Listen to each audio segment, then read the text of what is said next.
What will be the effect of Donald Trump's border policy, consisting of the drug war, immigration controls, tariffs, and sanctions? Join Richard Ebeling and me in this week's Libertarian Angle as we examine that question.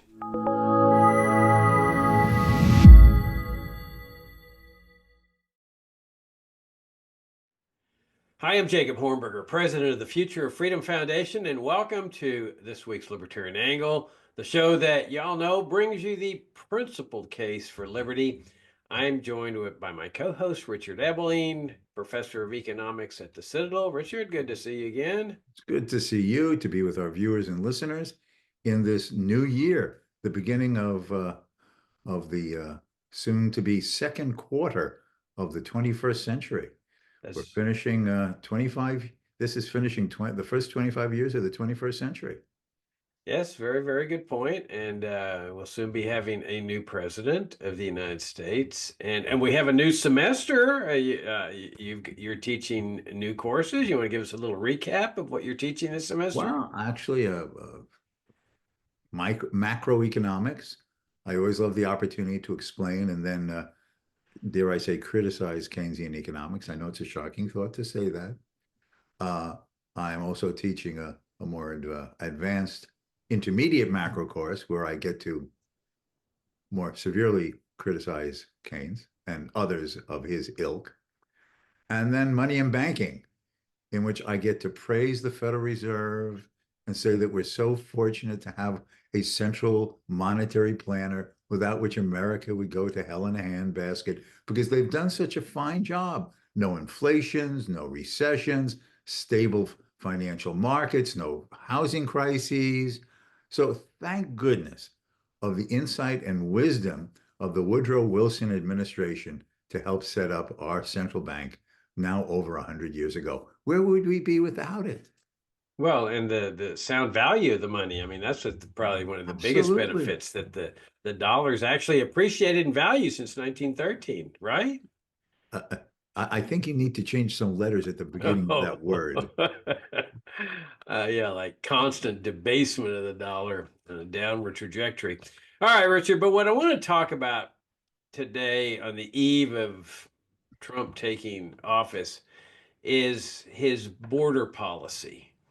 Now, we've dealt with the individual aspects or some individual aspects of his border policy in the past, but I thought we ought to just put it all together in terms of just an overall border policy because it really is fascinating to me how he's combining three different programs into one overall overarching border policy, all of which are antithetical to the principles of freedom, to antithetical to libertarianism, and really to our economic well-being, both as individuals and as a nation.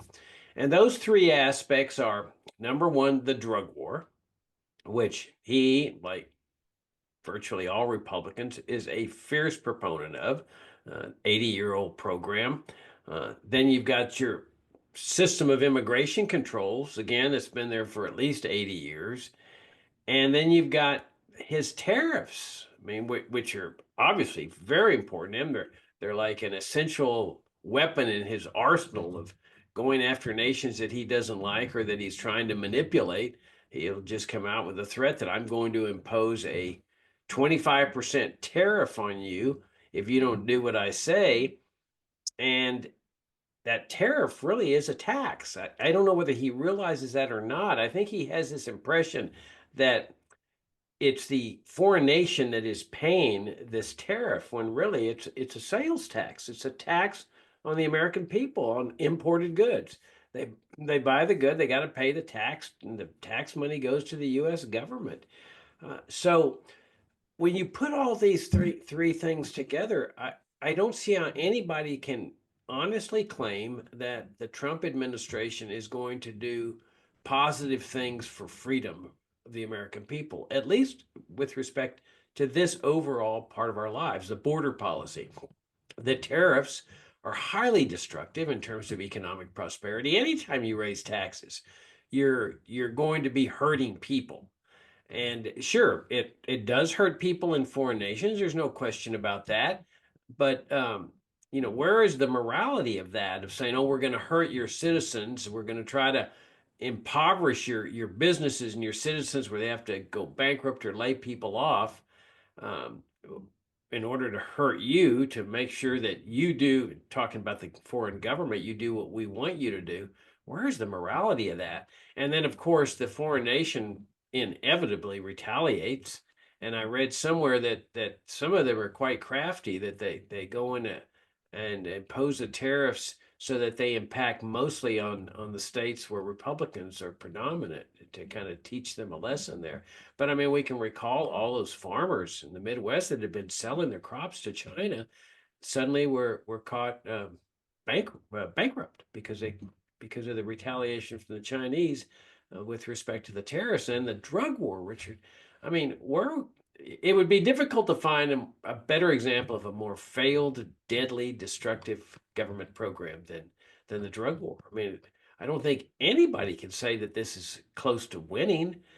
When I was there living on the border, back, I grew up on the border, was raised there, spent about over 30 years of my life there. The drug war was always there.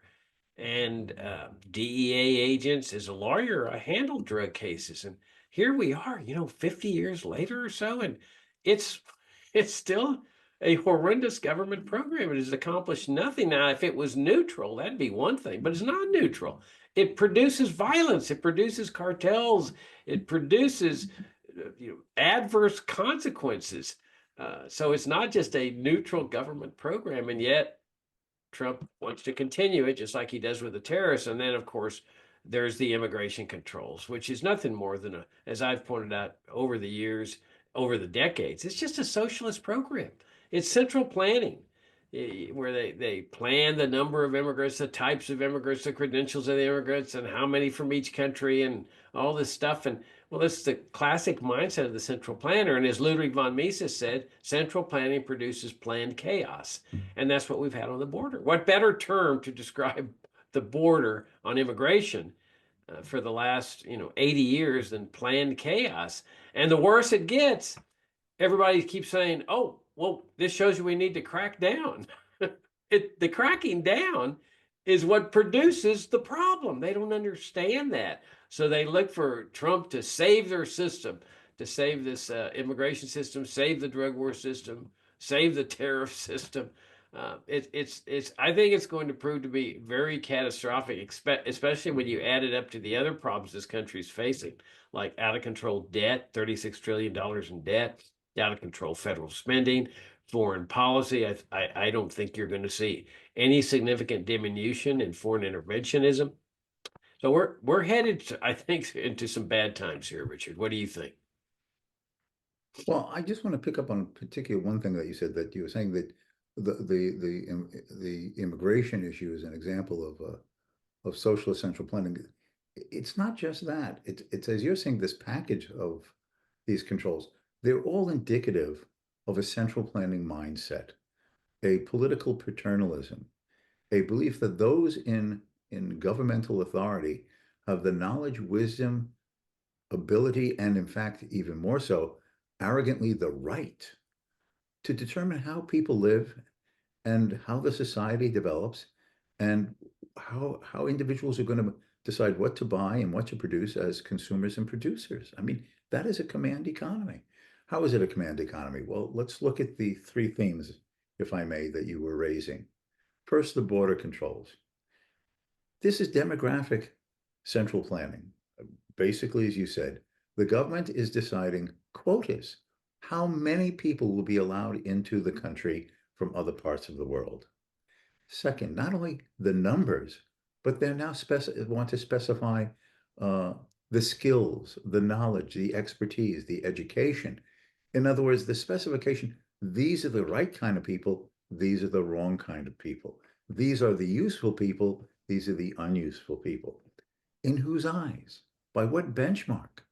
And how do they know what society, or particularly the economy, we talk about, skilled versus unskilled, or what type of skilled, how do they know what labor services the economy needs, the market needs? other than allowing the market to offer these incentives of employment, of environments to live and work in, the wages that are offered to attract people domestically and from other places around the world to particular employers who are interested in hire through voluntary freedom of choice and contract those who will work for them in various business and enterprise establishments to do what? To make the best goods at the least cost to serve whom? The general consuming public of in the United States, and to the extent that American producers also produce to export goods to other parts of the world through these uses of inputs, including labor, and therefore benefit consumers on other continents. Now, the other element of this uh, is the drug war. The drug war, as you were saying, has been going on now for practically a century. They really started banning the use of various drugs at the federal level with the establishment of the Pure Food and Drug Administration back in 1913. So the fact this is a war that's gone on for more than a century. Now, it wasn't initially called the war on drugs and so on, as basically was particularly popularized during Richard Nixon's term in office in the 60s and 70s.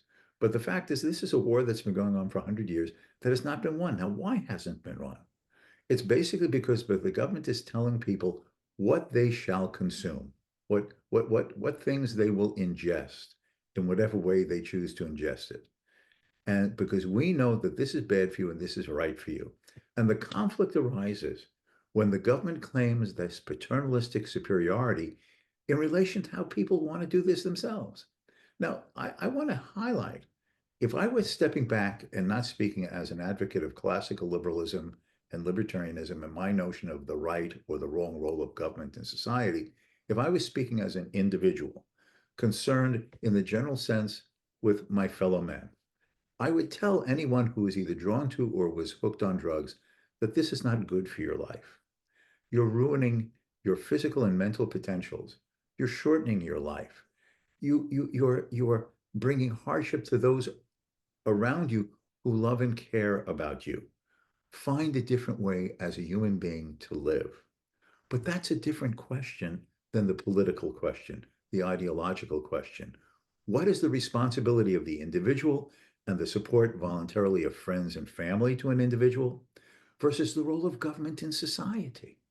The role of government in society. And if the government decides that they're going to tell you what you can ingest as a drug or a narcotic, then what else would they do? And we see them doing it. Oh, you shouldn't consume sugar. That causes obesity. Oh, you shouldn't eat as much of these things and less of those things. It doesn't keep you healthy. So the extreme case of what, well, who would disagree with, saying and wanting the government to stop people from taking harmful narcotics? It easily is the foot in the door that widens it open to everything else where the government wants to manage your life and telling you what is good and right for your mind and your body. So this is a terrible thing. And it has all of these negative spillover effects that you yourself was pointing out. It creates crime. It results in corruption. It leads to violence. It is the basis of gang warfare. Everybody looks back at the Prohibition era of the 1920s and early 1930s when it was made illegal constitutionally to produce and sell and consume alcoholic beverages. And that went on until a new amendment repealed that one in 1933. But the fact is, everything that went on in the Prohibition era, the gang warfare, the violence, the police and legal corruption, the harm to ordinary human beings because you weren't sure what you were ingesting since it was from a truck selling alcohol from the back in a dark alley at night. All of these things have now been repeated with the drug war. Americans realized then it government should not tell us whether we should drink alcohol or not because it has all of these negative effects and makes us hypocritical. These are the laws I'll respect. These are the laws I won't. All of this has been going on with the drug war. We should just learn from that this is a war that can't be won because it's unwinnable for all of those reasons. And it is unethical in expecting the government to play daddy or mommy for individuals who should be making these responsibilities for themselves. And if they make bad mistakes, well, to be frank, that's part of the price of freedom. But if they make mistakes, falls upon those in a free society to come to their aid through voluntary help, not through coercive imposition by the state. Now, the last one, we had the drug war, we have the border controls, and the third one was, God blank, Immigration, immigration. there. Uh, if you consider it good for us to have people to produce goods and services, if we think it is good to have a wide diversity of people in a society, I don't mean it in the woke sense. Backgrounds, skills, interests, and everything. Immigration is good because the fact is the Congressional Budget Office, which is a nonpartisan governmental agency that operates for Congress, they're just the policy wonks, okay, the number crunchers. They just issued their annual report on the demographics of the United States. Within 10 years, our population is going to go negative. That is, more people will be dying than new people being born. Our population will shrink, as is threatening many, many countries around the world, including China. Uh, the only thing that will keep the American population growing and replacing those who retire with skilled people to do things of various and sundry sorts is, in fact, immigration. Our population will continue to grow, they estimate, only if immigration continues. If we were to shut the door 100 and absolute percent, we would have a shrinking population halfway by the end of this by the end of this decade, which has a lot of negative ramifications. Now, it's not an issue of saying Americans should have more babies. That's a freedom of choice too.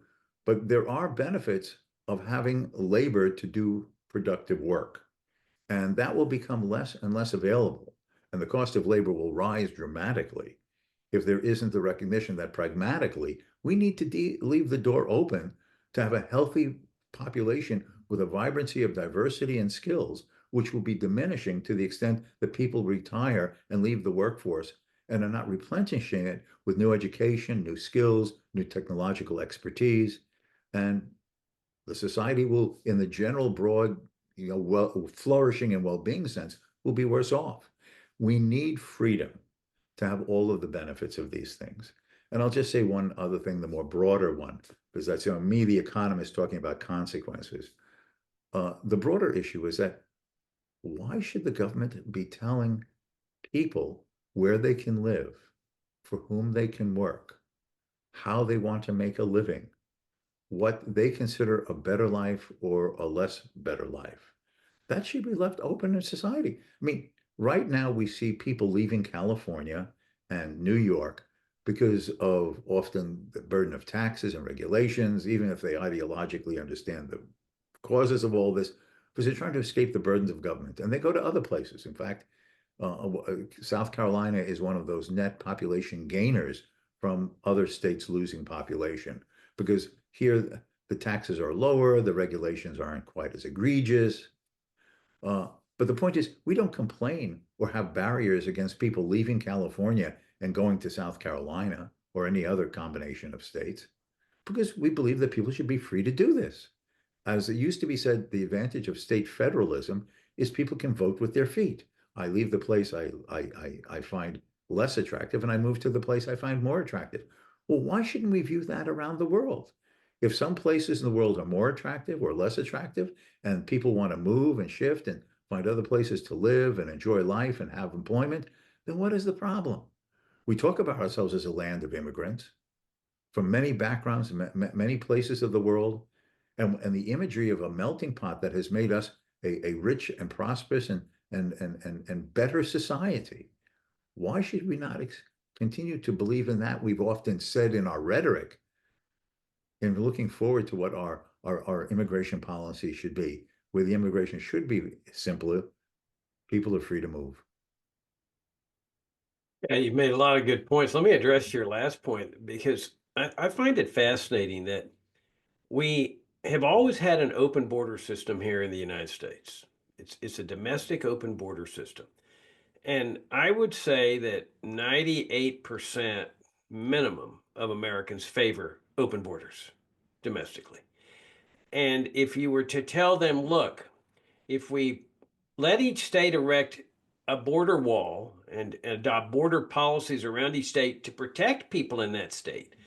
For example, this guy that went into New Orleans and killed those people with a car, he came from Texas. He crossed the state line freely. There was no vetting there. If there had been border controls, they would have vetted him. Maybe they would have found the gun. Well, no, they couldn't have. He didn't use a gun, but maybe they could have said, "Hey, he looks like a dangerous character. We're going to keep him out."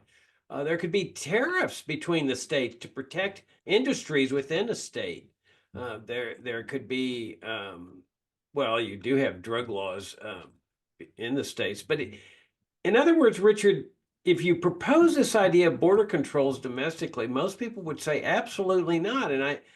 Oh, here's another risk that everybody could suddenly move. You talked about moving out of California. What if everybody suddenly decided to move to South Carolina overnight? The whole world, or the whole world inside the United States, decides to move to Charleston, South Carolina, because Charleston's a beautiful city. That could be catastrophic. So maybe we need state controls there to make sure that doesn't happen. Well, I think it's because we've all been born and raised under this system.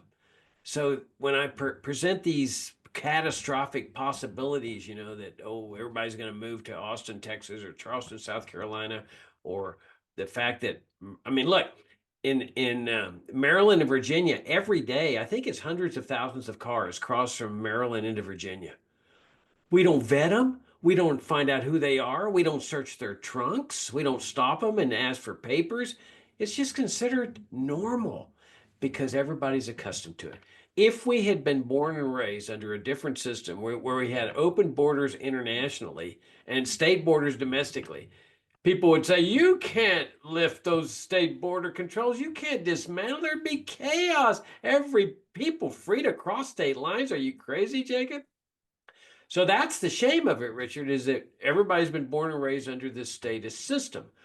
So it's difficult for them to imagine what you were proposing. Is that the same principles apply, the same laws of supply and demand. Not everybody moves to Charleston and not everybody moves to the U.S. Most people like very much where they live. And it takes a really special person to pick up stakes, leave family, leave his culture, his language, everything to go and tough it out in the United States.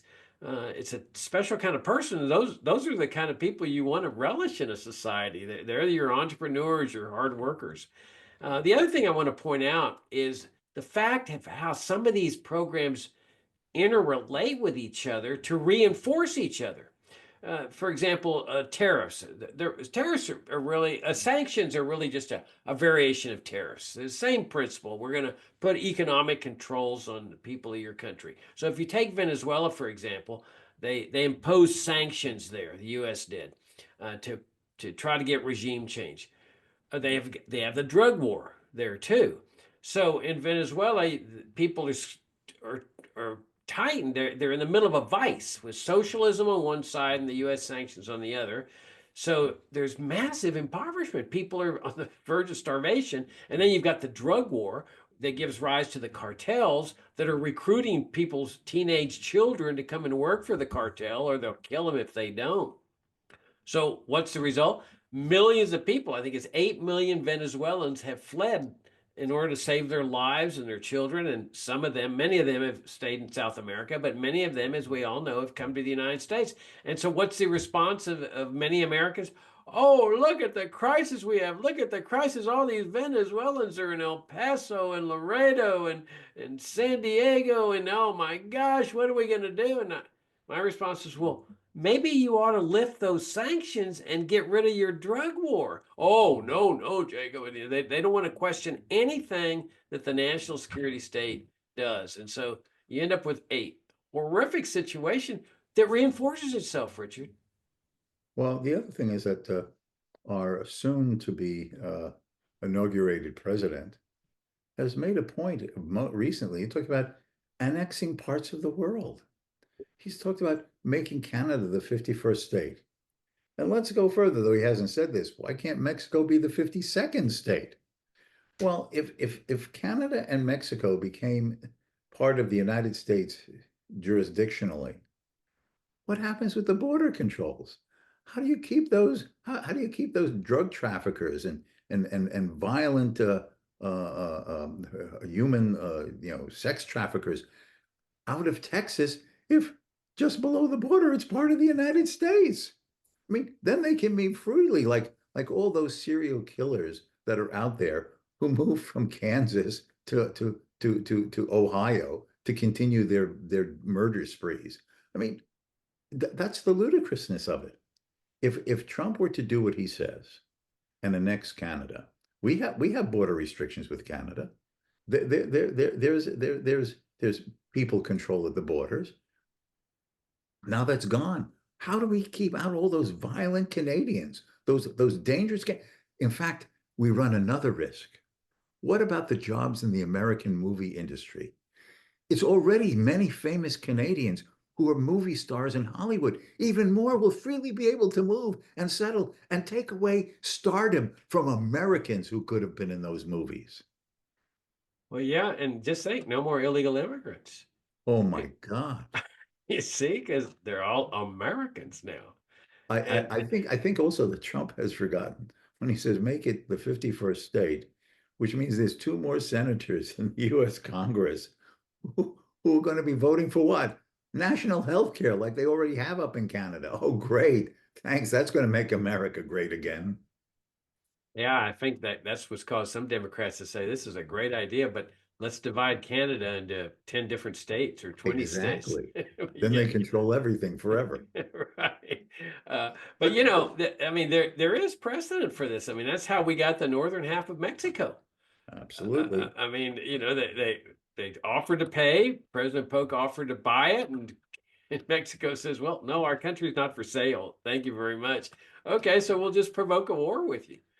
And actually, Richard, there was a movement to absorb all of Mexico, Yes, there was. not just a half of it. And so It was that would, debated in Congress. yeah, I mean, so that would have that would have meant no illegal immigrant problem because everybody in Mexico City and Guanajuato and Cancun and Cozumel, they would have been Americans living in the southern part of the United States. Yes. Now there would have been I guess, an illegal immigrant problem on the U.S. southern border with Guatemala or whatever, but at least we'd have gotten rid of the Mexican illegal immigrant problem.